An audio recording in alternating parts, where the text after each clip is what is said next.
when I started off, I was programming the site, and I wrote the first version. And I mean, we don't really have a second version. We're just constantly iterating on it.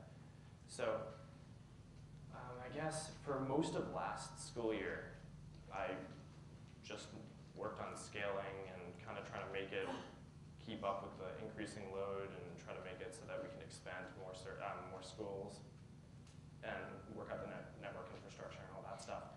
But I mean, as that time was going along, we would also kind of opportunistically hire people who we thought were really smart.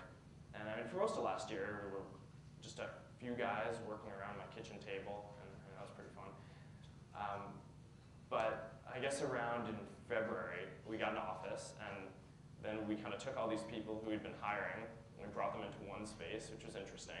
Because then for the first time, I kind of looked up and was like, wow, you know, I have a team of engineers here, and like a lot of smart people who can start building a lot of stuff in a different way than it's currently being done. You know, and right now it was me and my roommate Dustin just kind of sitting there working serially on one project and then finishing it and then planning that and then doing the next project, and with like little help from the other people who are around, but trying to figure out how to manage the transition from doing that, especially when you're kind of one of the people who's programming, just saying, okay, we have 8 really talented people here.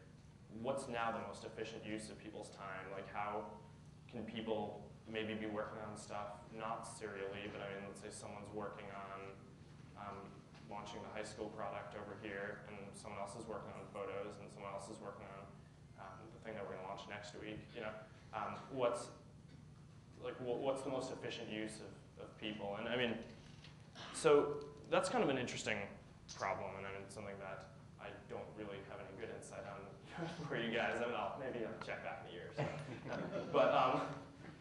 But I think that one thing that Jim was getting at was sort of the dynamics between people. And I mean, the dynamic of managing people and being CEO in a company is a lot different than being college roommates with someone. And when you go into something and your expectations are that, you know, this is going to be a site that maybe a few thousand people are on, and then the guy drops out of school to come out to California to work with you, and it just kind of changes things up. And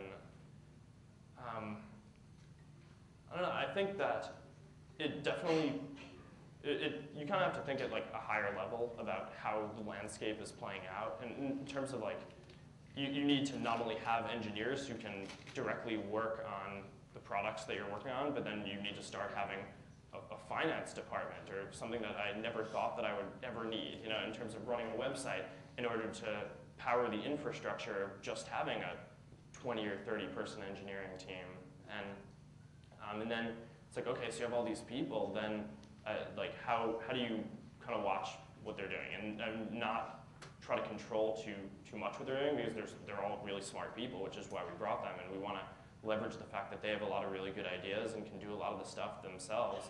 But how do you make sure that it's conforming to standards, you know, or that it's being done well enough, both from product perspective and engineering perspective? So I think that there's just a lot more thought.